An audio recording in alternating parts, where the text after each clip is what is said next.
Hello and welcome to this edition of Diaspora Central Spotlight. I am Gil Ingles, and with me today in the studios, ladies and gentlemen, it's Kimberlene. Yes, the one lady, the one point, the connector, the everything in Houston. Kimberlene, welcome to Diaspora Central. Thank you for having me. Long time coming. Long time coming. Yeah, a woman of all trades. Jack of all trades, master of some. There you go, indeed. So we're going to have that conversation today, huh? Yes. Yeah. I mean, we want to kind of start really on, because it doesn't just happen. You don't just all of a sudden become this person that is able to do this and that and that and that and do it well at it. Oh, you know, I make it look well. No, you make it look good. I make it look good. A professional. I make it look good. I dress it up. There you go. You look the part. I look the part. Well, at least I try to. Indeed. Well, guess what? It actually does come out well. It comes out well, and it reflects, and the community recognizes. Right. Now that's been a journey. Indeed. And so, place of birth, are you from Houston? I'm an original native Houstonian. Oh, wow. Born here, raised here. Okay. The funny thing is, I've always stuck out in my family. There you go. I have a total of 8 siblings. Oh, wow. Big family. My parents, even their parents, had, it's a lot of us. There you go. Right? We're a tribe. But it's a good thing, yo. When you grow up in a family with a lot of siblings, a lot of people, it kind of gets you going, because you gotta. Where are you? What do you fit between them? I am next to the last. I have one sibling under me. Wow. I'm the baby girl, and then I have a younger brother. Oh wow. So you were really like the one that everyone paid attention to. No. For the girls, no, it was him. No. Oh. So again, everything that happens to us in life is really ordained, depending on how we use it to reach our purpose. Everything is usable. Yeah. And I stuck out like a sore thumb, but I was not the one that got the attention. Oh, wow. I was not. I was the daughter of both my parents, but the favorite of none. In your impression, of course. No, that's true. and that was by design. Yeah, by design. I was a quiet child. Yeah. And, I didn't like all the. The hoopla you were not in. No, my parents, they lived around the corner, down the street, a few blocks over, a neighborhood over from their siblings. Right. So we were, and their siblings had 5, 6, 10 children. Oh wow. So I grew up really with a tribe, a crew of cousins that were siblings. We were everywhere. Wow. And I just always wanted my own quiet corner. And you couldn't get it. Please. So,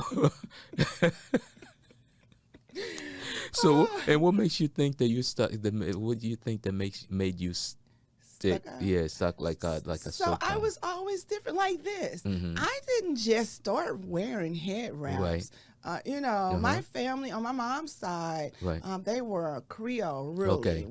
We were able to trace my mom's people all the way back to the Ewe tribe in Benin. Wow. And they traveled. They were a migrating tribe. They traveled through Ethiopia and ended up in Benin, Ghana, Ethiopia, Ghana, and then Benin. Yeah. Right. So we have that history, and we had that history even before it was popular to trace your ancestry. So family lineage was always important. Yeah. My dad has the same type of French blood flowing. My great-great-grandmother, who was captured as a slave and brought here to Louisiana, actually, they still reside on that land. She got married to a Frenchman from France because, France gifted Louisiana to America, but it didn't get Americanized as far as slaves and all of that, being able to marry until after my great-great-great-grandmother, or however many greats down to slavery it was. And so he freed her. They got married. Then the law was passed that you can't marry, you know, coloreds and whites can't get married. Oh, wow. So he got a divorce, but he gifted her the land, and their children were free. They operated as free. Some of my ancestors passed. They passed as white, because they could. And so that great history begun. So I've always been a daughter of the soil. I was always different. I used to eat dirt. When it rained, I'd have my fork. You know what I mean? So you were outside, huh? I was outside. I was barefoot. Enjoying nature. I loved, before grounding was a thing, barefoot was my thing. Wow. You know? And so I mean, of course, that kind of connects you, brings you really closer even to the continent and closer to culture. And you one of the, individuals that, here in Houston, culturally, definitely everyone does know you very well grounded. Someone that is traveled, someone that understands culture. What in your opinion kind of took that quiet child over to? So life. I was quiet. I was shy. Had my son early. I had my son at 17. Okay. Got married early. Oh, wow. Birthed more children. I always wanted a large family. Right. So I had 5 children. And I remember telling God, listen, I like who and how I am. I remember by 16, 17, and I could see the traumas of life for me, right? And I was like, okay, God, listen. I don't want this world to disturb my peace where it disenfranchises me and fractures me to the point that I can't return to myself and be loving and be forgiving. And, I find that when you experience trauma like I did, the world gives you permission to act a certain way until you act a certain way on them. Right. And I didn't want to become that. I always wanted to be true to self. People talk about being an empath. I'm a seer. Right. So it was very difficult because how can you live seeing what's coming to you? Because I see others, but I was always truthful with myself because I see me too. Indeed, indeed. And so just being rooted in that, went through some things, disconnected from the gift because I didn't want it. Life happened, but I like the fact that at this stage, I'm back to who I was. There you go. I was able to take the flood that tried to become internalized and just stay true. Life will ask you, do you really want it? And I looked at the trauma and the things that happened and tragedies, and tragedy and trauma is conducive to life. But the Bible and other great books say a man is born and not many days he's full of trouble. And it's consummate to life. I think I embrace trouble because it's a part of life. I'm not exempt from it. Neither do I want to be exempt. I just stand in my skin and say it's meant to shave off the things that are not supposed to be attached to me. There you go. Standing in your truth. Standing in my truth. Yes, that is Kimberlene. Now, so you born in this city, raised in this city. Of course, eventually something really awakens you to the rest of the world.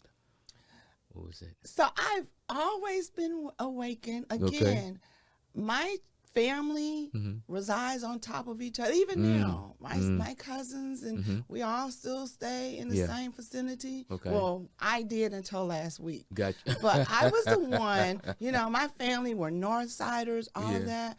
It was very few of us that would venture to live on the south side or any other part of the city.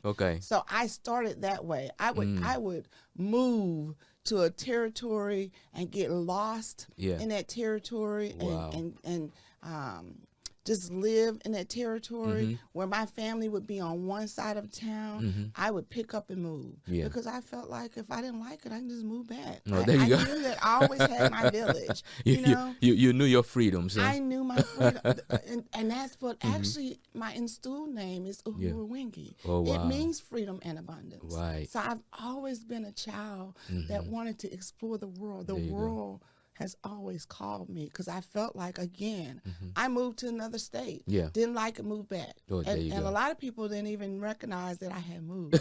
It was like you never left. It was like I never left because I did those things quietly. Yeah, that's and good connection also to the community kind of creates that. Now, very quickly, what schools were like the most impactful to you in your upbringing? So growing up, I was a child that grew up when busing.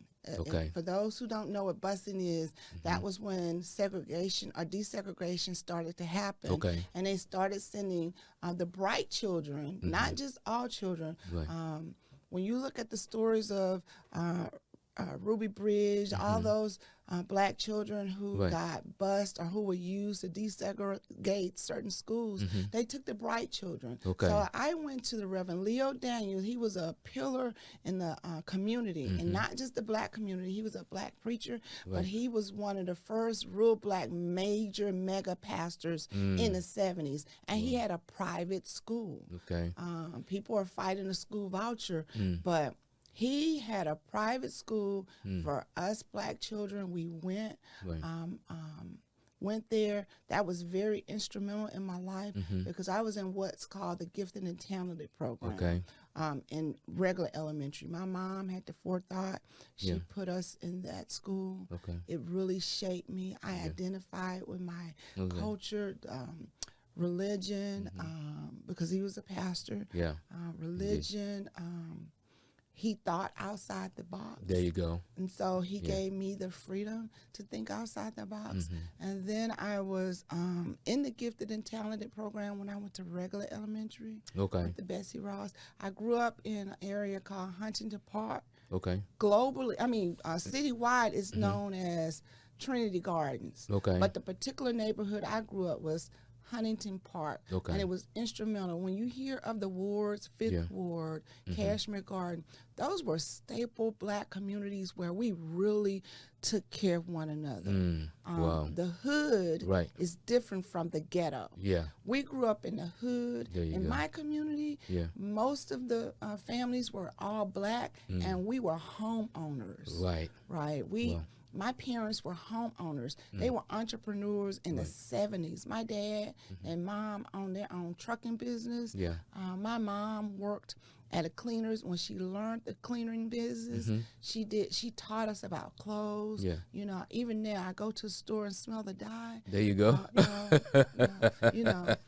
My mom taught us about furniture. She would take us furniture shopping, and she would have, especially me and my sister, reach under the furniture and rub it underneath. So she taught us how to feel the wood. There you go. She taught us the difference between particle board and wood. The community I grew up in, we had a black ran store. We could go to the corner and get our snacks and all of those things because there was older lady, Sister Sanders. She ran the store. We built the older children in our community. We took some tin street over, and we built a rec center. And we convinced our bus driver to pick us up on the weekends and take us on field trips. Wow. They organized, and we did this as a community. So my ability to organize the community was instilled in me younger. We didn't get contributions from our parents. I remember my neighbors across the streets, they had one of the only houses that had a garage, but it was not the garage that was closed in. It had openings on both sides. It was really just like a port you could pull into. We would put sheets on either side, and we would charge 10 cents for a talent show. Oh, wow. So the entrepreneurship. You guys were really organizing. the community organization, older children taking care of the younger children. We knew to go to our neighbors down the street house on Saturdays and get our hair braided. Our beauticians and barbers lived in the neighborhood. Right. We didn't talk about who didn't have. My parents, my dad, they would cook large pots of food. And we didn't know until we became adults that they were cooking, because they knew the families who had children who didn't necessarily have. Oh, wow. And it wasn't for gossip. Right. You know, Right. we couldn't talk about who maybe didn't have. Right. If we did, then our clothes became their clothes. Ooh. My parents did not That's play serious. that. Yeah. You know, Yeah. if we had a piece of chicken or snacks or whatever, and we went outside with it, we had to give all our snacks to everybody that we showed off in There you front go. of. Wow. You know, it was community. Yeah, sharing. It was sharing. Indeed, yeah, and there you have it today. Another definition, redefining community. The hood and the ghetto are not the same thing, Kimberlene. Not the same. Indeed, yeah. But before we go into this break, the name of the father and the mother, if you can. My mother and father, Gladys and Otis Lanier. They're There- near my ancestors. There you go. Yeah, may they rest in peace. And here, Kimberlene is definitely keeping that legacy, still moving forward. We'll be right back.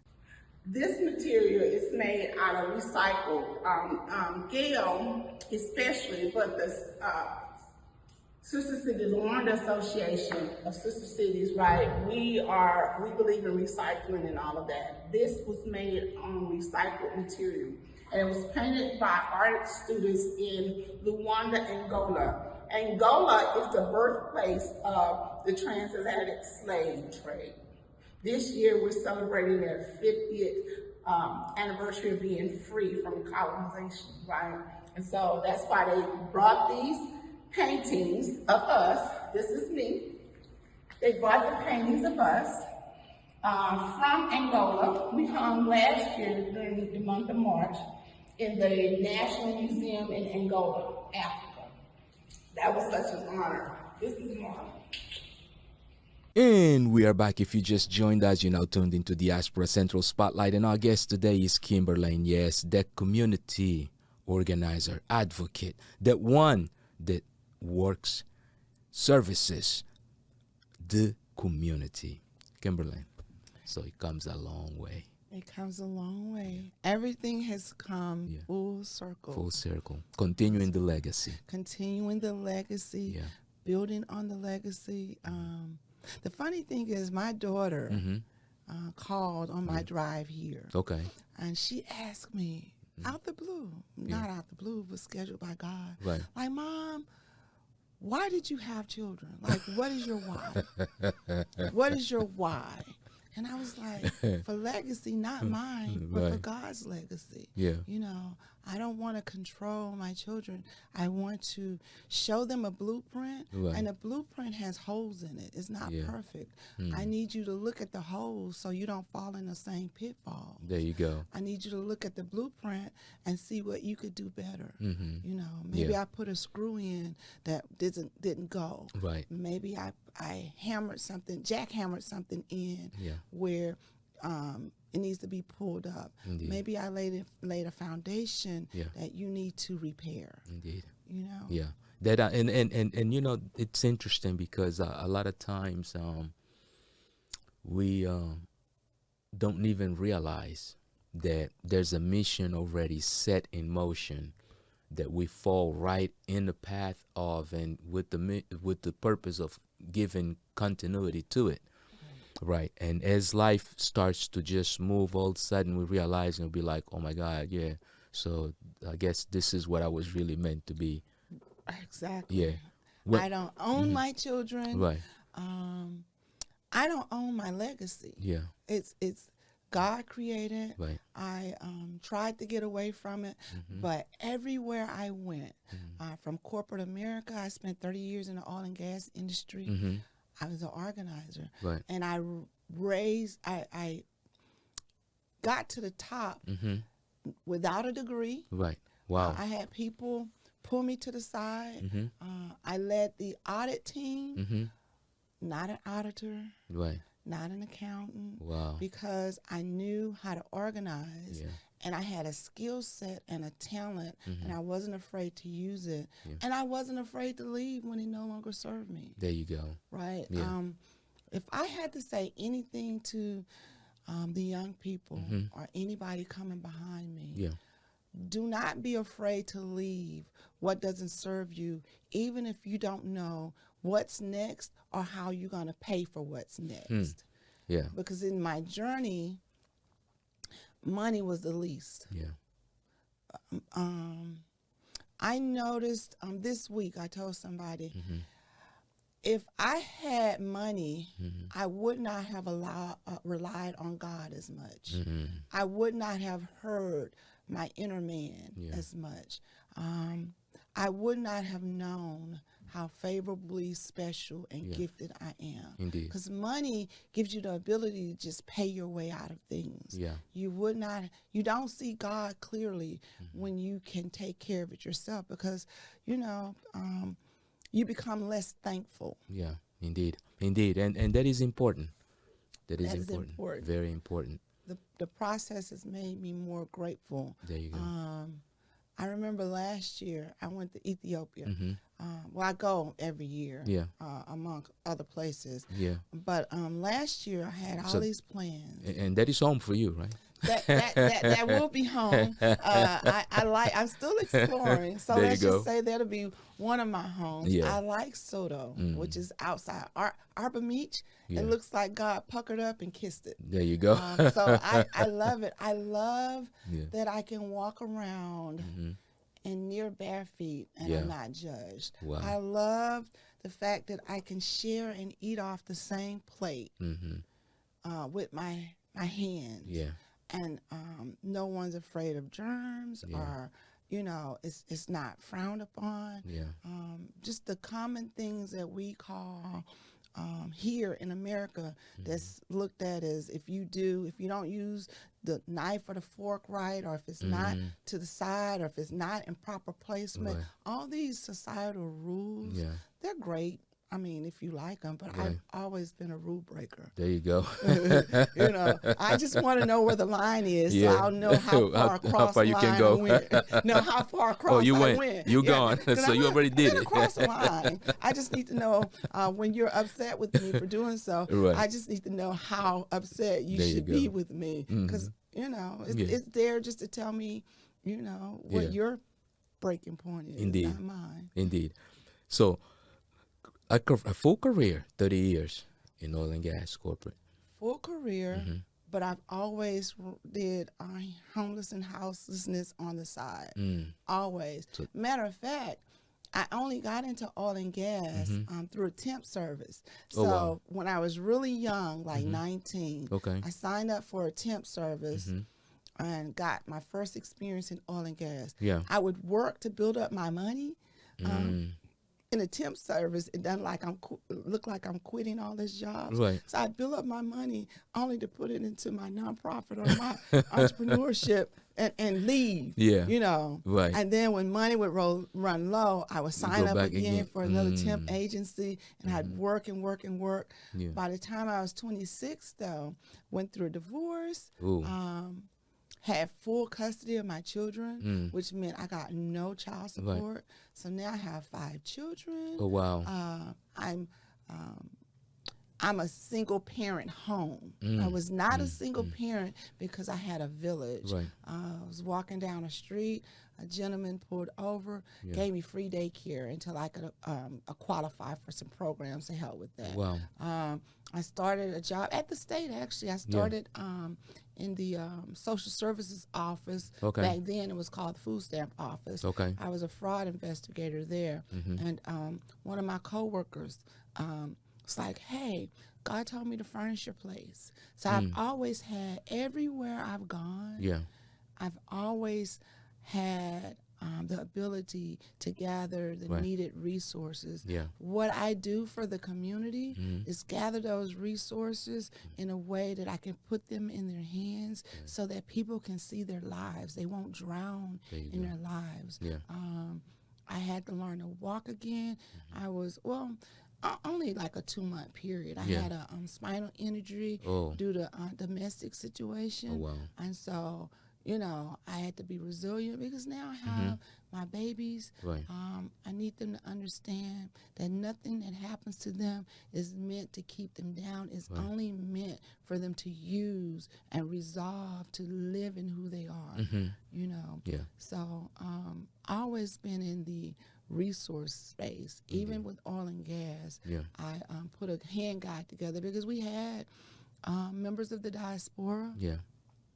And that's really what made me, inspired me to go hard for the diaspora, because I saw the pay discrepancy. Because in my role, I'm the one that got the visas and posted it up, and you know, that came with me knowing their pay. You know, and I'm the one that sent expats everywhere, so I know, like, in a country that everybody's flocking to presently, people ask me, how do I like it? I cannot see it as a tourist destination because my heart goes to the community of people. It's great that we're going there, and it's great that we, African Americans, are now awakening to the beauty of Africa. My heart goes out to the community of the Africans that live there, because I understand that as we pour our American dollars there, it's driving up the economy for those who are local, you know? And that really drives home my work. Because I want us to be enlightened tourists or enlightened individuals who are looking to move home to Africa. That also pushes me for us to have a collective whole conversation that say, I love that you're coming, but resentment does build up in the fact that your presence sometimes make it hard for us to live. Because what we used to could afford, it's just like regentrification here. We're being pushed out of the fifth wards and the third wards and the acres homes. Regentrification is going on. But when we go to Africa, we are the regentrifiers. You know what I mean? Never looked at it that way. We are the regentrifiers. Just because, you know, we look like one another does not, two things can be true at the same time. Indeed. And I just want us to be mindful of how we treat one another. Even here, when the African diaspora come here, I want them to be mindful of looking at us who have not achieved a certain way. Because when I go to your home, I'm looked at the wealthy. You know, it looks like I've achieved. I look wealthy, but because I can see your home differently than you do, and vice versa. We should collectively come together and have a whole conversation instead of letting our differences separate us. It needs to be a conversation of, you know, these are the differences. For instance, it is not my job to tell somebody who practices a religion differently than I practice. At the end of the day, that's God's job. If he's so sovereign, why do I have the responsibility of telling you you're doing it wrong? There you go. You know? And there you go. And lately you have some initiatives going on, also community initiatives, good ones. Can we talk a little bit about them? So, like you said, I am a connector and a coordinator. And I brought back some initiatives. I started what's called Campaign Kickback. And yes, it's a play of words. But I started it back in 2016, 2017. It had some success, but it was really for me to see if my baby could walk. And so now I brought it back because it's just time. There's a shift all over the world, individually, collectively, on every level of government, in every place. People who've done things is being uncovered, all of these things. And it's a great time to really walk a purposeful path. And this Campaign Kickback, in spite of the title, it is really serving a purpose of, first of all, undergirding our businesses, small businesses. Okay. That's why I have it at small businesses. Gotcha. The highlight. This is like the Roots. Yeah.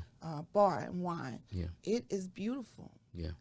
It needed the foot traffic. There you go. It needed a certain type of foot traffic. Right. Right. Yeah. So it's a soft way of introducing it to the community, to get them to taste the food, to experience the environment. How better to do it? It serves to remind us of what civic engagement is.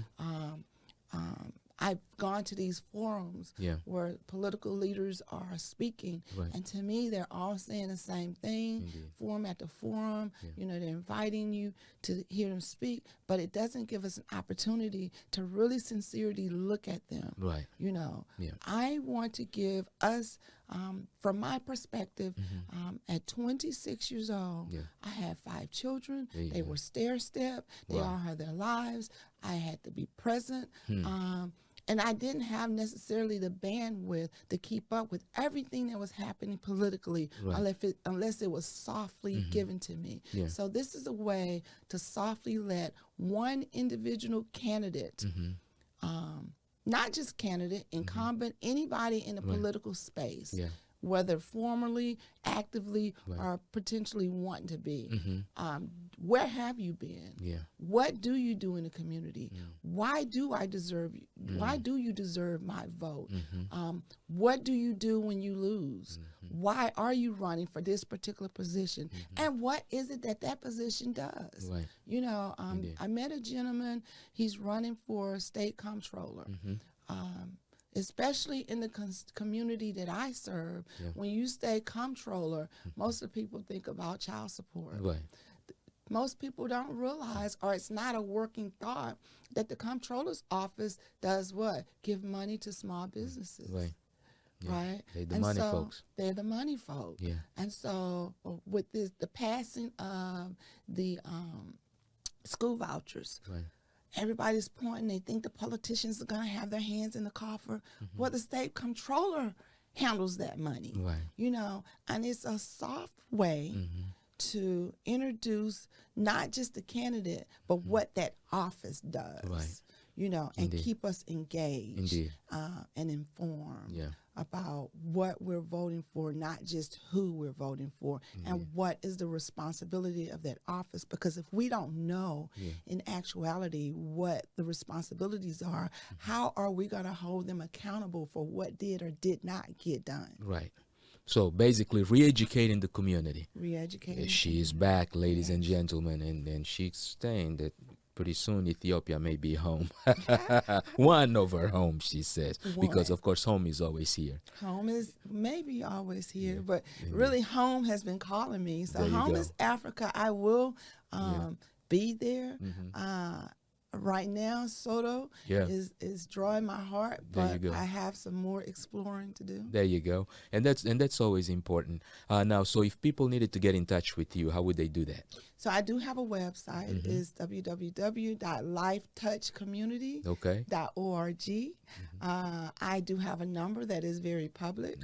I answer my phone. It is 281-653-4217, and then my email address is lifetouchcommunity1@gmail.com. Okay, and also available on other digital platforms? Yes, Uhuru Wingi, UHURU-WINGI, across all social media platforms. There you go, and you heard it first right here on diasporacentral.net, in case you tend to forget anything. And remember, the one key thing to take out of this conversation is the following: live in your truth and serve your purpose. Until next time.